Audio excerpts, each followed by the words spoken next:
కావ్య ఏం చేస్తా ఉండవు? ఎవరన్నా మన ఇంటికి పిల్లకాయలు వస్తే చాలు నువ్వు నా బొమ్మలంతా ఇచ్చి చంపిస్తావు. అందుకే ఈసారి అస్సలు రిస్క్ తీసుకోను, ఎత్తి దాచిపెట్టేస్తాను. కావ్య ఫస్ట్ నీ రూమ్ క్లీన్ చేయి. ఎంత గబ్బు ఉంది చూడు, మళ్ళీ ఆ గబ్బులనే పనుకుంటావు.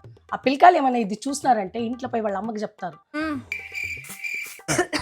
బా చాలు. చూడు, ఆ పిల్లకాయలు ఏమైనా వచ్చినారంటే వాళ్ళతో బాగా మాట్లాడు, సరేనా? మీ ఫ్రెండ్స్ అట్లా పరిగెత్తిపోవద్దు, పోయినసారి పోయినట్టుగా. ఏం చెప్పు కాసుకొని ఉంటారు తెలిసిన, ఎంత ఆక్వర్డ్గా ఉంటుంది తెలిసిన ఆ సిచ్యువేషన్. ఏమైపోతుంది, నవ్వుతా నలుస్తా 4 మాట మాట్లాడితే చిన్న పిల్లకాయలు. ఓకే కావ్య టీ పెడుతూ ఉంటాను, తాగుతావా? మా అవును, నా బొమ్మలంతా ఎక్కడా? అదా, ఆ పిల్లకాయలు వచ్చింది కదా నిన్న, వాళ్ళకి ఇచ్చేస్తే. ఆ చిన్నోడైతే ఎంత క్యూట్గా ఉన్నాడు కదా. నీ ఫేవరెట్ బొమ్మ ఉంది కదా, వాడికైతే పిచ్చిగా నచ్చింది. రాత్రి పనుకునేటప్పుడు దాన్ని పక్కలోనే పెట్టుకొని పనుకున్నాడు. దానికి ఎత్తుకొని పోరా అంటే ఇవ్వదని చెప్పినాను కదా. అంత గాడిదలాగా ఉండవు, బొమ్మలతో ఏమన్నా ఆటలాడతావు నువ్వు. వాళ్ళు ఆటలాడే వయసు, వాళ్ళు ఆటలాడుకుంటారు. పో. పాపం ఫీల్ అన్నట్టున్నారు.